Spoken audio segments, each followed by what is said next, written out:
Insurance Business TV was recently in the Gold Coast attending the 2025 NIBA convention. Whilst there, we caught up with leading insurance professionals who addressed some of the top challenges the industry is facing today.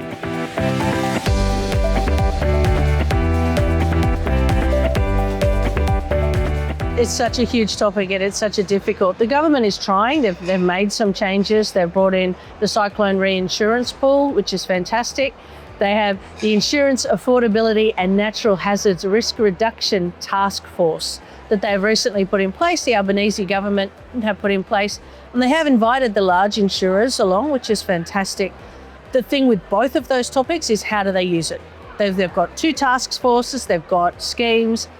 It's about using it correctly, getting the right advice and actually running with it. That's what I'm concerned about, is that we set up task force or we set up schemes, we get the information and then it doesn't go anywhere. So it's really about the government gathering the right information and then utilising it the best that they possibly can and actually making the changes.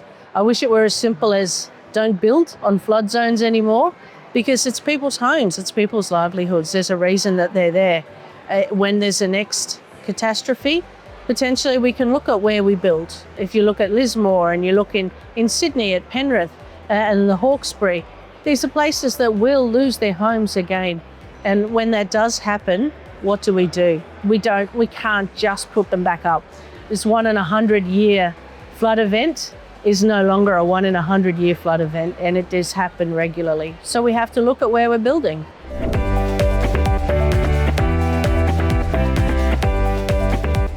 I'm still a little skeptical. It's great that the task force has brought the insurers on board, but I don't see enough about there being brokers involved as well.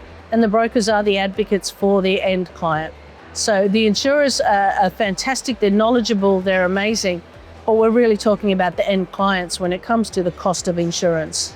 And that's where I'm a little concerned, is that are they getting the right advice from the right people and then wide enough spread of advice?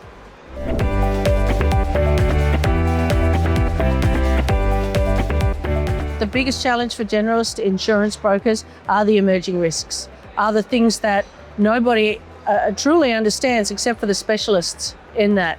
I think generalist insurance brokers, I come from an authorised representative background, and I think authorised representatives are generalist insurance brokers.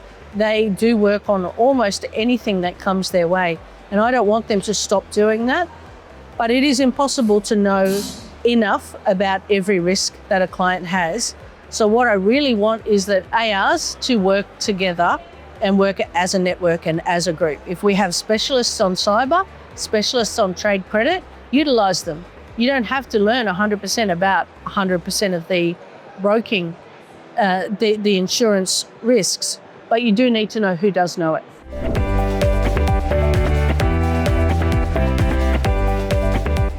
Absolutely. If I grew up in a large broking office, and if I didn't understand a risk that came to me, I had someone in the office that did. And if you're an authorised rep, you look around your office and quite often it's just you. So you don't have to know it all. You just need to make sure you have the contacts to be able to get the help.